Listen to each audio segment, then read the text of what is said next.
Gauri Suryavanshi, S मराठीमध्ये आपलं स्वागत। वळूया आजच्या बातमीकडे। जनसुरक्षा विधेयक हे घटनेच्या विरोधात आहे। हे लोकशाहीला बाधा बसलेले विधेयक जनतेच्या मूलभूत हक्कांवर गदा आणणारे आहे। त्यामुळे जनसुरक्षा विधेयकाच्या विरोधात आज दिंडोरीमध्ये निषेध व्यक्त करून तहसीलदारांना निवेदन देण्यात आले। दिंडोरी येथे निषेध व्यक्त करून निवासी नायब तहसीलदार डॉक्टर चैताली दरड यांना निवेदन देण्यात आले।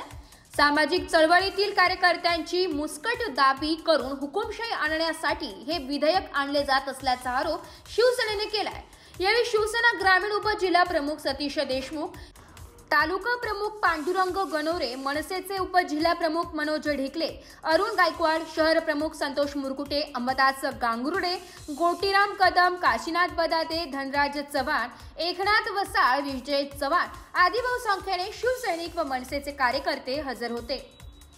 एस मराठी न्यूज साठी तालुका प्रतिनिधी नारायण राजगुरू, दिंडोरी। अशाच नवीन ताज्या घडामोडी जाणून घेण्यासाठी आमच्या एस मराठी न्यूज चॅनलला लाईक करा, शेअर करा, सबस्क्राइब करा आणि बेल आयकॉनला क्लिक करायला विसरू नका।